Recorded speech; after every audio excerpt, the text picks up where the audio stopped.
It was a double overhead cannon. It was my very first barrel ever. And my buddy almost drowned. Wait! What? What? What do you want me to do? Oh, go get him. This is straight up Hannah. We're here at Palikir Pass, and it's fire today. I have 7 feet on the backside right.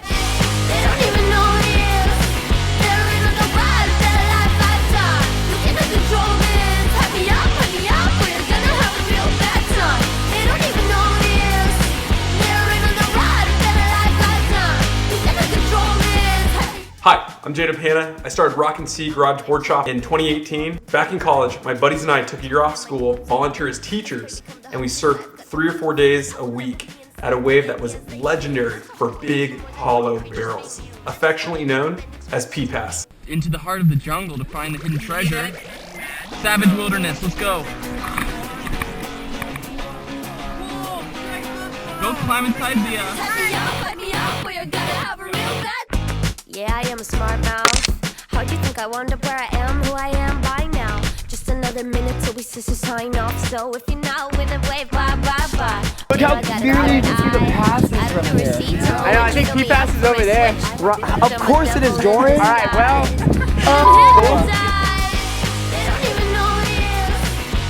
Here's the Palikir Pass. Palikir. Just drop in, airdrop, you just get hidden. Oh, you gotta get thrown over the fall a couple times, couple on the head, but it's all good. Paddle right back out, get pitted again. What's it on your face? That's called the poncho.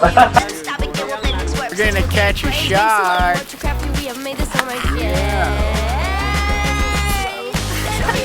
And Evan is on the ground. Hey everyone, you guys should be smiling, talking, and point at the sunset, okay? Listen, look at that sunset. Whoa! Look at the sunset! It was chaos. We had grown up surfing trestles in Southern California. None of us had ever really surfed hollow reef breaks before. It was a very steep learning curve, and by the end of the year, every one of us had reef tattoos to show for it.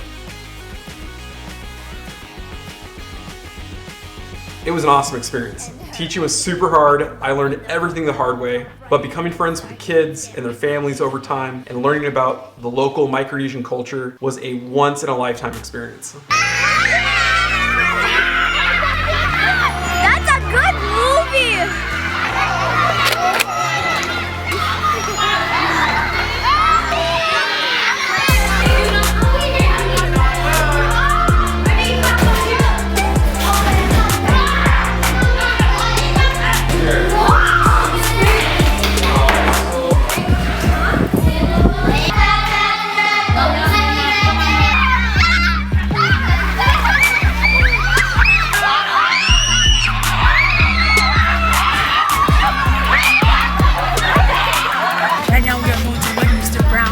Revenge, baby.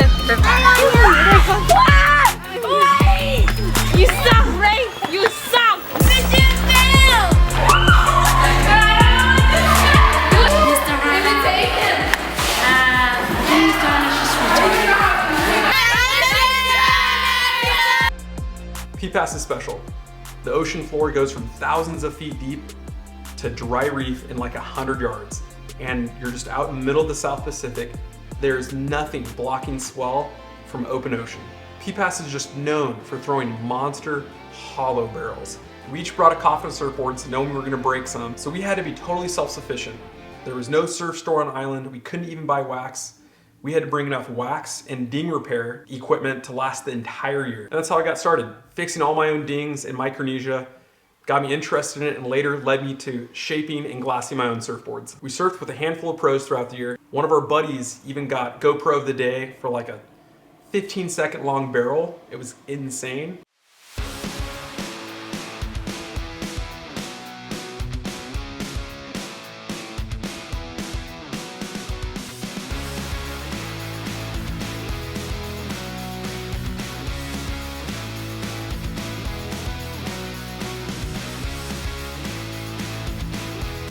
We surfed with Mikey Wright, Owen Wright, Tyler Wright, Chloe Andino. We were actually out there surfing that week when Tyler got that monster barrel at Palikir Pass. Really big day. Going down, Tyler. Going to Palikir Pass. Barrel. It's kind of like I was intimidated by the wave, scary wave, big wave.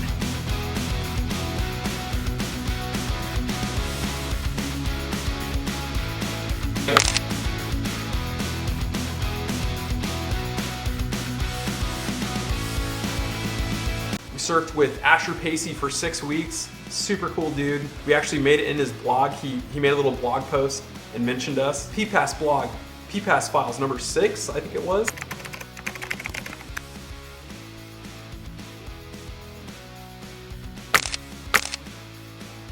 It's cool, got a picture of us all in our little tiny boat. So the school had this 12-foot panga they let us borrow. It was just a hole, fiberglass wooden hole with a little tiny 30 horsepower motor. So we, like 10 of us would pile into this little boat, all our surfboards sitting in the middle of the boat. We didn't even have enough bench seats for us all to sit. Lots of times guys would have to sit on the outside rails.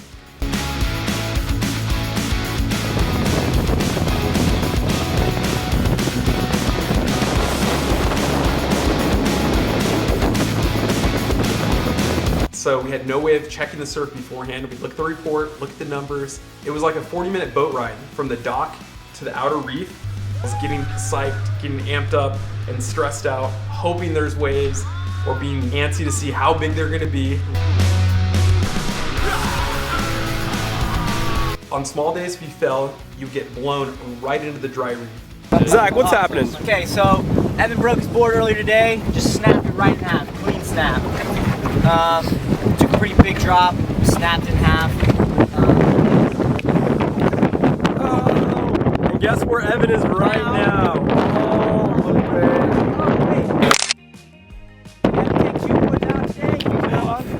Basically, Evan borrowed his sister's board. Now it appears to be walking on the reef. Any comments, Whit?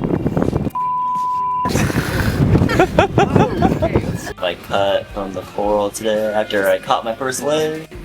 Oh, look at that. Jacob, you're not even on. Can you? Macy. Let me do it. Oh, dude. Was a video right? Banged up right there. Jordan, if you need to cry, it's cool, dude. You feeling, Jordan? Pretty good. Yeah? Does it sting? Not yet. On a side note, be sure to check out Jordan's awesome mustache. On small days, if you fell, you get blown all the way on the inside over the razor sharp reef. You don't want to stand up. People cut their feet like crazy. I remember one time getting blown inside, scraping my fins and cutting my elbow, paddling, trying to duck dive in like, you know, knee-deep water as these walls of white water were hitting me. That was sort of our introduction to fast, hollow reef waves. The first big swell hit, bringing head-high and double overhead barrels. One of my buddies had flown out 3 boards. In the very first 3 days of this swell, he broke every board. And none of us would lend him a board because we were afraid of him breaking it. Oh, glassed it? So our poor friend, he for like 2 weeks, he just had to film. He'd go out with us, he was itching to surf, none of us would lend him a board, and he would GoPro us. And in the meantime, he literally glassed 2 halves of one of the boards back together, and he surfed that for like a month or 2 until he bought a surfboard off a tourist who came in, did a surf trip, and then sold him the board before flying home. So one Sunday, a big swell was coming in, huge interval. It was the biggest swell of the season to date, but the direction was a little off. Palikir Pass is really finicky. The swell has to be hitting at just the right angle to really key on, and this big swell was just swinging wide, just rolling past the reef. Half the crew didn't want to go out, they didn't want to get up early, but 4 of us, my apartment mates, we decided we want to go out, even if we were just going to spearfish and snorkel. We'd much rather spend a day out in the water. So when we got out there Sunday morning, we saw this huge swell of rollers, just big massive lumps, just outside the pass, swinging wide. Very swampy day.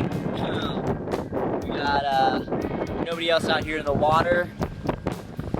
It is just us. Kind of a blown out day, but it is big. So we were all spearfishing, snorkeling, whatever. Over the course of an hour, the swell started to shift. angling towards the reef, and waves started rolling in. As I got bigger, two friends were spooked and they paddled in, picked up the camera, started filming, and if they hadn't paddled in, I wouldn't have got this awesome shot and my buddy probably would have drowned. At first they were just big mushy rollers. Oh! Kind of mushy. But as the swell shifted, they started stacking up. Yeah. And then you drop it before you get down. Yeah. Or... Yeah, baby! Woo! Sick. Oh, he's gonna be so stoked I got that on video.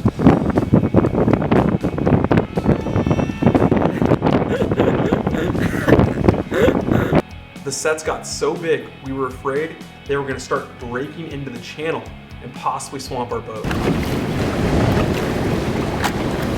Oh, shoot.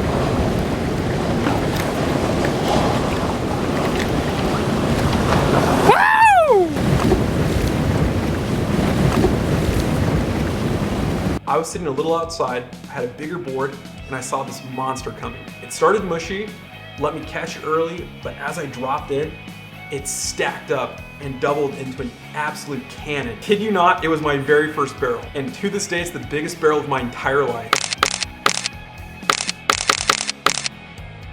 Heretofore, on small days, when I would start to get barreled, I'd chicken out, and I would bail, punching through the backside of the wave. But this was a monster. It was too big to bail. I was locked in. It was incredible. Pitched over the top of me. It sounds like an explosion. Then everything goes mute. If you've been barreled, you know what I'm talking about. It was my very first barrel, a double overhead. Just two of us trading waves, empty lineup, double overhead barrels. And it just kept getting bigger and more hollow. So I was a little more cautious. I was sitting farther outside than my buddy, and I see this monster cleanup set coming. I yell heads up and I start paddling for my life, trying to get outside. Everyone who surfs knows this feeling. I barely scrape up this wave. I get to the top, I look over my shoulder, the wave is pitching. My buddy's down the flats and it's about to absolutely just pile drive him. I whip forward, I barely scrape over the next two waves, and then I look back for my buddy. And I can't see him. So I'm looking at the whitewash, nothing. I'm watching these mountains of whitewater roll over the reef, and I can't see him.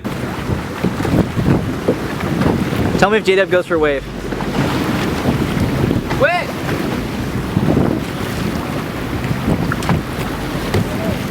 What? What? What do you want me to do? Oh, go get him. Finally, I hear one of the guys in the boat yelling. Evan, Whit's younger brother, has jumped out of the boat and is swimming into the chaos. In big surf, your leash and your board are the only two things keeping you from being held down forever. You'll see boards tombstoning. When guys are being held down, you can actually grab your leash and pull yourself up topside. But Whit's leash had broken and there was nothing pulling to the surface, and you're just in this violent washing machine being ragdolled and drug over the reef. We aren't really sure. We think he had a two-wave hold down, and sometime in that, his leash broke. He barely made it to the surface before that third wave hit him, and then back in the washing machine, he was in deep trouble. Completely crashed right on top of me as I were just ripped right out of my hands. You know, it was just like in desperate mode. It was probably under there for like the longest time I've ever been held under for. Finally came up, barely got a breath of air. Another huge wave already crashed. It was like 10, 15 foot of like white water. Got my juice right off. Lost my board. It was even more consequential because I had no board to pull me back up, so it held me under forever. Finally, was just, you know, under, kept doing circles, and like, the thought even came to my head, like, I'm going to drown right now. I'm not going to survive. I need to start blacking out. Kate finally popped back up and was just screaming for help, and luckily Evan jumped in and saved my butt. So the guys in the boat didn't see him until after that third wave rolled through, and they just saw his face barely above the water. He was barely hanging in there, trying not to pass out. It's actually really scary how quick you can get gassed out, and he wasn't able to self-rescue. He was still right in the middle of the crash zone. It was only a matter of time before another set of bombs rolled through, and I think he would have just straight up drowned. We might not have found him. So much water was moving through this pass from outside the reef to inside the reef. Super strong rip pulling through, and if he drowned and he was submerged, he would have just ended up inside the island atoll. and who knows how long it would have been before or if we ever would have found him. So his little bro, Evan, jumps in, swims into the chaos, grabs him, lifeguard pulls him through whitewash to the channel, barely getting out in time before the next bombs. It was a really scary experience. For the rest of the year, after the waves got that big, we just chose not to paddle out. It was a real bummer sitting out those big days, but we just weren't at that level where we could surf that without possibly drowning. All said and done, it was an incredible year, amazing experience, and thank God no one really got hurt. So, amazing story to tell. If you're surfing big waves, you better know what you're doing. Buddy system, watch your friends. Don't do anything you're not comfortable with. And yeah, we just moved to NorCal, so we're gonna get into some bigger surf up here and might get some flotation. Hey, comment below if you like this kind of content. Got a ton of fun surf stories. Feeling out if this is actually something people want to hear. If you want to support the channel, sell merch, sell hats, sell shaping tools. Cheers to surfing and surfboard shaping. Yeah, I think we're paddling a little bit. Zach, hold on, time out. What's up, dude? What's happening? So somehow, some way, plug of the boat came out. We're starting to sink. And I just realized there's a lot of water in that. So I'm trying to get it out now.